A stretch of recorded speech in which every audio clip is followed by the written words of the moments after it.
to sort my camera. There's the pretty Nick. We have a game 2 draft already up. Just need to put it in, and then we go. I have no idea if the teams are already ready, but the draft is created. Let's see. There it is. Game S2 is actually ready. Navi, well, they always need a bit of their breaks. It's the team where we have the highest waiting time for sure, but it doesn't really matter. They deliver high quality Heroes of the Storm, and the games are real. So now let's begin. They are ready. Map draft. Let's go. Yeah, and it's going to be a ban on Tome of the Spider Queen. Once again, your favorite map, Hefla, by Gamers2. And what will be the other bans? I'm really curious to see what map we're going to get for this. Dragonshire, definitely. To be honest, even if Liquid is watching right now, or any other team for that matter, I don't think anyone wants to go against Dragonshire when Gamers2 is playing on it. It's just not the right thing to do. It's just ban it. Yeah, just stop playing Dragonshire against Gamers2, and if you do go to Dragonshire, don't let them have Illidan or Abathur. It's that simple. But Dragonshire and Sky Temple being the only ones left, Sky Temple is going to be the map. Not a big surprise. If I had to guess, I would have said Sky Temple. But yeah, the draft is about to begin here. Gamers2 with that first pick and first ban here on Sky Temple. What will be their ban of choice here? Could it be another Diablo ban? Well, Diablo ban against Navi, you can't do anything wrong. Abathur ban against Gamers2, you also can't do anything wrong. That's pretty much the two on the off the top of my head right now. Yeah, and it is going to be that first ban onto Diablo. Gamers2 not allowing Navi to have their hero of choice, but is it going to be the Abathur ban coming out from Navi? Are they afraid of that Abathur? And yes, Abathur being banned out. So banning out the primary heroes that kind of define the strategies of these two teams. But Gamers2 could pick Sylvanas here. Sylvanas being a strong pick on this map, and also such a strong pick for that kind of wombo setup they run with the Zagar, with the Malfurion. Now, is it going to be a first pick onto Sylvanas? We will have to see here. There is still some other good heroes available. But yes, the Sylvanas coming out from Gamers2, saying, hey, you're going to ban out our Abathur, but we still have our Sylvanas comp. And what is Navi going to reply with here? There are so many premium heroes still available. Obviously, the bans not being on either Illidan or Jaina or Vikings or even some of the other high-tier heroes like Uther, Vala, ETC. We'll have to see what Navi decides to go here. I think they might want to go for the ETC, throwing a little bit of a counter to the ban from Gamers2. Gamers2 taking up that Diablo, banning out that Diablo and picking up ETC relatively early on in that draft there. Yep. Navi possibly wanting to go for that ETC. To be honest, like the Abathur of Gamers2, I mean, it's by now it's well known to not just everybody in the chat or in the scene, also to me, that the Abathur is something you have to fear when Gamers2 gets their hands on it. But last game, like, no disrespect to ADRD, but I think he didn't have too much of an impact there in comparison to what we saw against Stigma. I think the Abathur couldn't unfold all his potential there. I mean, he was responsible for a nice kill twice on Jaina, once on Uther, and the rest, of course, he was part in all those fights and everything, but the real plays of Abathur we saw, for example, against Stigma, where he really made nests in the right position, and where we saw spikes that were bringing stealth heroes out of their stealth and everything like that. This time, I don't know, he felt more like, yeah, more passive role, even though it's kind of always hard to tell with the Abathur. Yeah, definitely. But the threat of the Abathur kind of helping out their lane matchups, still being an impactful role, if not as much as in the series against Stigma. But Navi, once again, going for the Vala pick in response to the Sylvanas, and going to pick up Uther as well. Well, Uther Vala, pretty much a standard combo. They can't get there, Uther Tyrande, Diablo. That would be, I think that would be the optimal case for Na'Vi. If they could pick those 3 heroes, they would be happy. But they're not gonna get the Diablo, so we have to see what other combination they have to go for. Illidan is still on the pool, and the later we get into this tournament, the more popular Illidan gets. Like, we actually had Illidan, and even Avala ignored at some point in the earlier stages of the tournament, which was kinda surprising, but now I think Illidan has to come, and yes, it comes right now on Gamers 2, and we have to see ETC secured again. So Sucho, he's gonna play that hero probably 10 times today. Yeah, and ETC Illidan coming out there for Gamers 2, such a nice engage combo. We talk about it so many times where you have the stage dive and you have the metamorphosis, but Gamers 2 has been running a lot of Mosh Pit. I don't know if it's a Dragonshire kind of thing, because here on Sky Temple, the stage dive gets so much value. Obviously, global presence being a huge bonus on a map like Sky Temple. But now we're back over to the Na'Vi side of things. How are they going to respond to this? Will they be picking up some of the other heroes that Gamers 2 typically likes to pick up? I feel they want to get Jaina here, but Tyrande coming out. So, very nice pick here. Haven't seen too much Tyrande today, but she is a very, very strong pick. And Muradin coming out here from Na'Vi. Well, that's also a combo that works. I mean, I think the reason we didn't see too much Tyrande today is simply because we have most of the time Diablo banned out, or just on the other team or anything like that, to prevent that combination. But to be honest, a Muradin Hammer plus a Tyrande Lunar Flare works just as well, in my opinion. Yeah, and that's another thing about Muradin, how we talked about in Game 3 of TL versus Na'Vi, that the Muradin has the option of Reverberation, that level 1 talent that slows auto attacks by quite a bit. So Reverberation being a nice pick there against Illidan. And Gamers 2, in their last 2 picks, it's going to be Vikings, and what will be the last pick here? They need a healer. Could it be Brightwing for that global presence as well on this map? Getting 2 globals in addition to the Vikings, which also have the ability to split. I am not sure, but I feel that they might want to get Rhaegar to help out with the Illidan. Yep, definitely. And I mean, right now it's, I don't know, the Vikings is something I was thinking about. Then again, I wasn't sure, but we need support for Gamers 2, and they just shrouded. They keep, yeah, they're gonna get the Malfurion, and I'm not sure if that's actually enough. I mean, the Malfurion has to mainly focus obviously on the ETC and the Illidan, but I'm not really sure if that's enough healing. It's a very dangerous combo to run, I think. And the Falstad, is that a legit one? I feel like Falstad is good here. He does have the ability of having that global presence as well. We did have Malfurion get picked up here by Gamers 2. They really like that Malfurion, despite the fact they're running a comp that could benefit a lot from ancestral healing onto that ETC or that Illidan. But again, they just feel so comfortable with the Malfurion, with the Tranquility, and they're using a lot of Protective Shield actually over the Healing Ward to prevent that single target burst damage. Yep, definitely. And also shout out to those guys who always spoil the draft in the chat. I hate you all.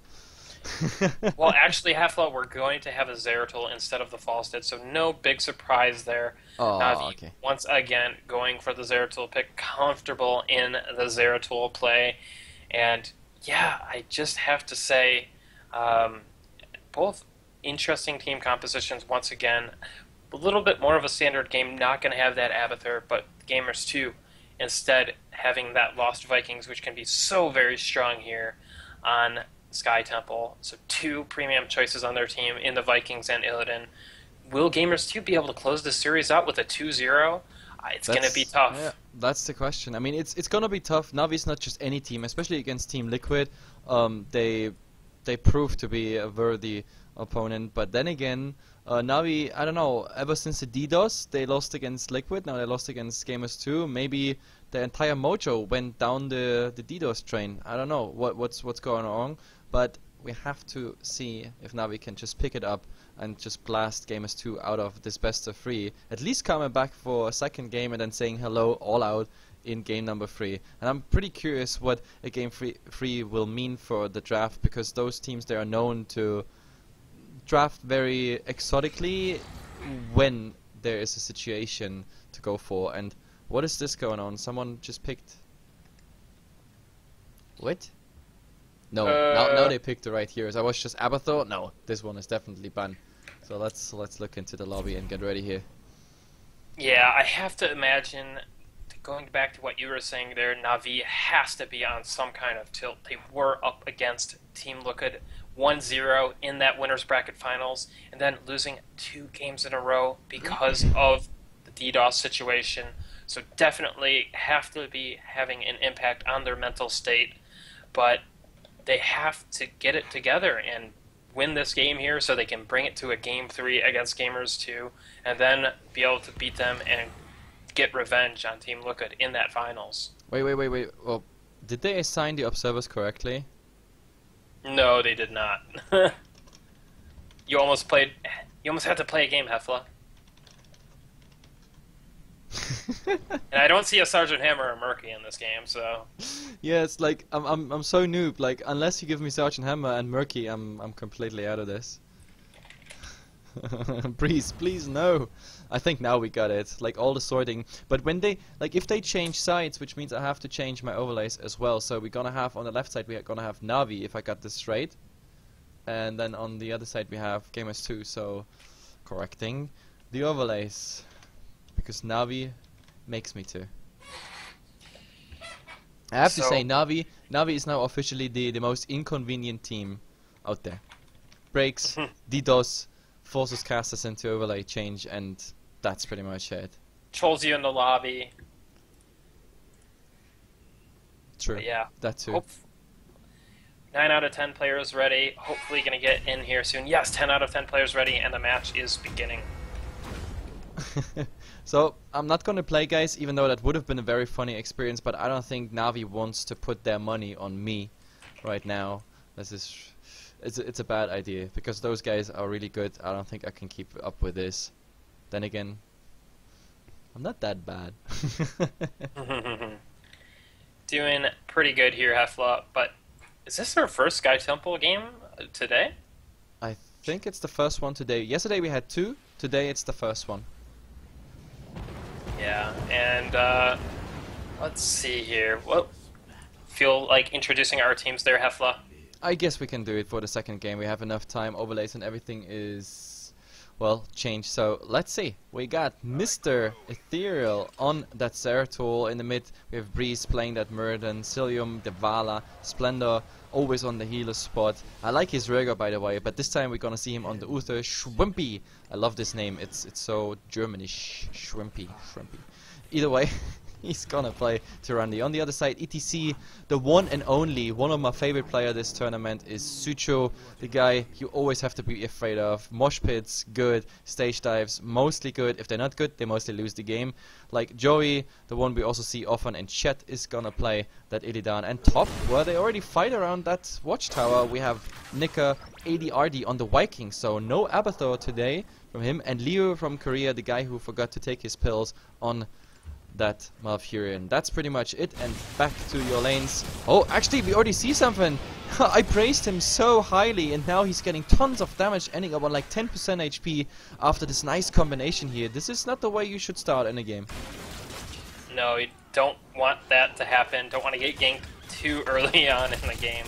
But, yeah, we do have the Vikings and a tri-lane here coming out, kind of, from Gamers too. So really interesting here. The typical Sylvanas tri-lane happening, but we have a gank here onto Joey. Is he going to get picked off? We have the chain stun, but no, he's able to escape there with his life. They stunned him before the evasion, so he was kinda safe after the stun was over, but the stun duration, of course, like the double stun, is pretty long, and this roaming combination is something that Na'Vi likes to run. I mean, we saw Diablo combination, and they go again for a second turn, but this time Joey says like, no guys, I know what you're up to. But, well, this roaming combination now is already in a nice spot, which means they can go for the mid-tempo. I think that mid-tempo is something where we're gonna have Na'Vi focusing on, and top is at the moment dominated by Gamers 2, and I think they just go for a 50-50 split on those tempo and just accept the damage that comes on each side. Yeah, Gamers 2 running that very strong tri-lane in top, and we've seen this time and time again in this tournament. The tri-lane in the top, usually just going to take that top shrine equal out the kind of damage difference between getting that top temple and the middle temple. Because they have such a strong push there, they're able to just kind of take out the towers, and yeah, not being able to do too much more damage here in the middle is Na'Vi. Yep. You know what's kind of interesting for me between America and the UE, that's also something new, EU scene, is what is that? In the NA scene we sometimes see the temples being ignored, as in the mobs that spawn there, they're not attacked and the experience not taken, just tanked by someone, a Rigger, a Moradin, a ETC or a Stitches or something like that, and then just full duration of the temple, then they just let them despawn, which is quite interesting. I wanted to see something like that here in the EU tournament, but no, they go for it. They take that XP and they commit to it. I mean, early game that's obvious, but then later, maybe we're gonna see it today. But now, oh joy, that's a position you don't want to be in. Oh, that's done completely with there. He was predicting he goes that way. It didn't happen this way. Well, they're gonna get at least the Giants. Yeah, Gamers 2 coming in here, getting those Giants out as...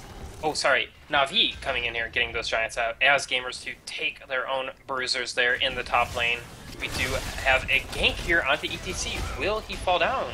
Well, he has Power Slide to get out there, and even Breeze's little leap there won't make such a difference. And well, they stole the camp, but if you compare it, it was a Bruiser camp for those Giants, and now the Bruiser camp top will just keep on pushing there. Cilium is now there with the defense, but this is a pretty good trade for Gamers 2. I think they came out on top of this. Yeah, pretty nice there from Gamers 2. Kind of recovering just a little bit to losing the Siege Giant camp. But we do have a strong push here in the top with the Bruiser Cilium clearing that up, and Gamers 2 now actually going for the Siege Giant camp. Yeah, we have actually a mirror trade. Exactly what happened a minute ago, where they like trade the small for the big camp. It happens exactly just on the other side of the map, which is cool. It's like for all those people who love geometry, it's cool. I definitely like the timing a bit more here from the Bruiser camp of Na'Vi. We do have that temple spawning in the bottom lane, but Gamers 2 with that Sylvanas applying a little bit of pressure here to the wall. And we do have a Lunar Flare coming down on to Sylvanas, but it looks like she's going to be able to back out of here. Okay. I don't think they can get anything, and they also don't see the Vikings. They're hiding at the moment in the bushes, so I'm not really sure where this fight is going. I mean, Cilium is coming from the north here, like zooming out a bit. We see them surrounded, and oh, Ethereal, that was really close. Cilium slowing them down at the moment, but this is really bad. Ethereal, I think he has to TP back and then come again, which means Joey, he has now the time to go for the temple, but there is Shrimpy and two more, Breeze and Splendor. They're all in range, but now the reinforcements are coming, which means this temple, it might actually go in Gamers 2 favor. Not to mention, look at the top lane, there is one Viking who takes care of that XP, and we see the XP 9 to 8 at the moment, and the fight is breaking out soon here. Oh, Breeze in the line of fire here. Suchu, well, he doesn't have an ultimate right now, pretty low HP, he has to run already. There's our first kill. It's Tyrande, while Olaf is just standing there, low HP, but it doesn't end up in the kill. Where are the Michael skills? It's not really coming out right now, but Na'Vi, they don't want to give up, they want to come again for another round, but I think it's too late. Look at their HP, it's just not happening at the moment. Also the temple is almost out of charges, just 8 or 9 left right now. This temple is pretty much gone, and also experience wise, like Gamers 2 just doing much better, straight one level better, and if they are decent in HP and mana, with level 10, they can even push for another fight right now. Yeah, and let's see the heroics here. We do have that stage dive, so not another mosh pit game coming out here from Gamers 2, but Eternal kind of just walking through the team there. Yep, that was pretty close one, but nobody like spotted him out. But look at this now, the Cookpit level 10 going straight through the mid, now even level 11. Na'Vi is losing more and more ground. It just doesn't work out as we want to see it. By the way, I didn't even look at the ultimates. Like, what did the ETC pick up there? It's actually this time a stage dive, no mosh pit threat coming out for Na'Vi, but this of course is really nice for Sucho because he can be top, he can do the split push, get all the soak there, and then just come in if needed. And I think the next objective, now level 11-10, might be the boss. Yeah, and it's looking like standard pickups pretty much so far from Na'Vi. Rain of Vengeance getting picked up there by the Vala, and now we could have an engagement Eternal getting poked a little bit here by the Sylvanas, but Na'Vi trying to just clean up these Siege Giants. Eric getting a little bit caught there, but here comes the stage dive. Oh, on 2, and the Wailing Arrow as well. They're just gonna obliterate Tyrande before anything else starts. Breeze, he pops his ultimate, but just, I don't know, to be a spectator in all of this. We have Vikings just cutting the way off, and this is 2 down, and maybe even more. That Rain of Vengeance, it does nothing. Like, this is Cilium down, and Ethereal, does he have a blink? Or do they go for him? Maybe a stun? No, they can still dive him. They could dive that keep. Yes, Illidan, he catches up, he doesn't mount up fast enough, and Ethereal, he's down. This is a 4-for-0 trade. Splendor, all he can do is run away, get that top experience, but this keep is down, and if they're really fast, maybe even the boss, and this might end up in 2 levels advantage. Like, Na'Vi, it's just not their day, just not going their way. Yeah, it's really unfortunate. I have to feel that Na'Vi just so tilted from the day's events. Looks like they're falling apart here. Gamers too in complete control of this game and have the momentum strongly in their favor. They do have that level 13 talent tier, so they're not going to be able to be contested. Oh, what's Olaf doing there in the mid? I think ADRD, he kind of forgot his fat Viking there. It's just dying. And also top, oh my god, Ethereal wants to take care of ADRD's small Viking there, but he doesn't commit to it. Like, diving under the keep might not be worth it. So is this a temple split? It really looks like it. Suchu just taking care of the bottom temple, why not? In the meantime, they're gonna take this Bruiser camp out. We're still on a 2 levels advantage right now, but oh, did they commit too much here in the top line? Bruises and Illidan, but he is alone, so I'm not really sure if that's the right thing to do.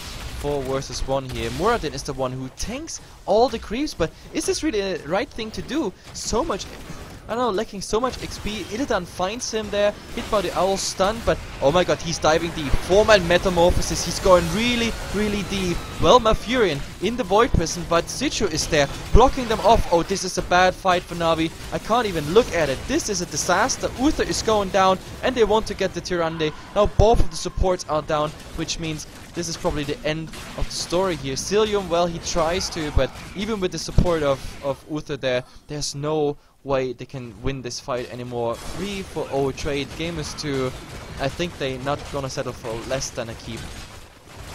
Yeah, and Gamers 2 just seeing blood in the water and going for that engage with the stage dive, with the Metamorphosis, and we did have a nice Void Prison zoning out that Malfurion just for a little bit, but Jowie just going back in and into the Void Prison and staying alive, waiting for his healer to emerge. Yeah. And that's the keep, and that means also retreating. But Na'Vi, maybe they try to grab someone on the way, retreating. Well, the stuns are coming through, but the heals are just too strong. And right at their doorstep, they're gonna take those bruises, and there's nothing Na'Vi can do at this point. I mean, we are looking at the 3-level advantage, and 1 keep down already. I mean, at least the rest of the base looks good. We still have a boss to go for. Actually, just that I say this, look at bottom. That tower has pretty much nothing left, and the keep is way below half already. So another temple means pretty much another keep if it aims for that one, and if they go for the boss, that is probably also another keep. So Gamers 2, they're on the trigger here. We briefly had a 4-level lead coming out from Gamers 2, but now it is only that 3-level lead, but 3 levels, such a massive difference in Heroes of the Storm. And really, what can Na'Vi do? They look like they almost want to just contest the boss should Gamers 2 try to go for it, but Gamers 2 knowing that that's the only possible way that Na'Vi can come back into this game, not going to start it. They really want it. They open here on the Vikings, on the Olaf, the tankiest one. There's the stage dive, hitting 2, but the Void Prison is beautiful. The question is now, Joey, are you really committing to this? This time they could lose their Illidan so low. He survives, he jumps on the Giants, and this way Na'Vi, now they crumble. They just fall apart. Everybody pretty much below 50%. Nice Lunar Flare, stopping that pursuit. But this was so close. Nice opening on that Illidan, but those 3-level difference, that's exactly what's the difference right now. 3 levels earlier, this Illidan would have probably died, but the additional stats, the more HP you get out of all of this, it just gave them the advantage in this fight. Nice fight by Na'Vi, but it just didn't pan out that way. Yeah, you said it, Hefla. If this would have been an even level fight, that Void Prison would have been such an excellent play there. Illidan would have been killed off, but the level difference just so massive here.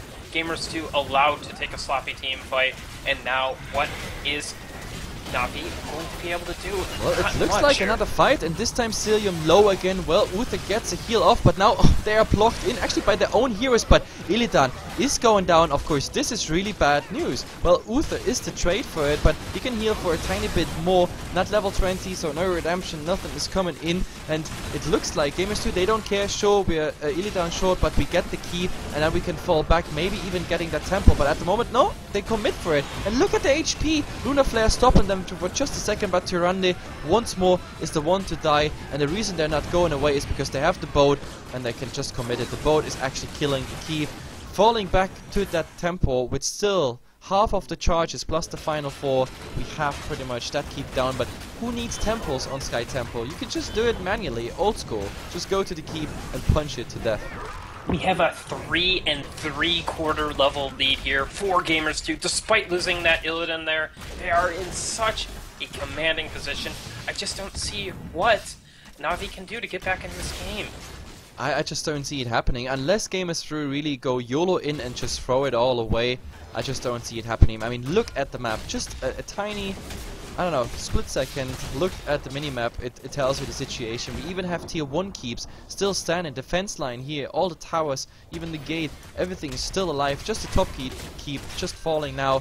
Like, maybe Na'Vi can drag this on because it is the last game. It would be a 2-0 for Gamers2.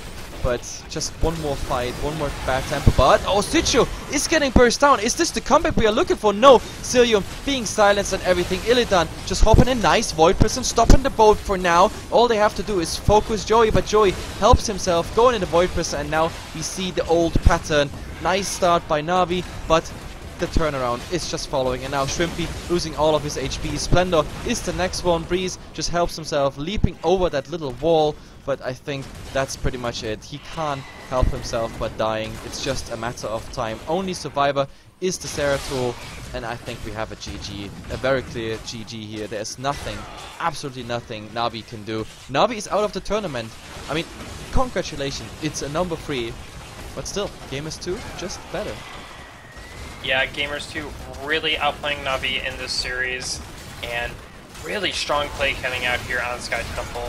So very, very dominating performance here from Gamers2, and yeah, it's going to be a quick 2-0 here.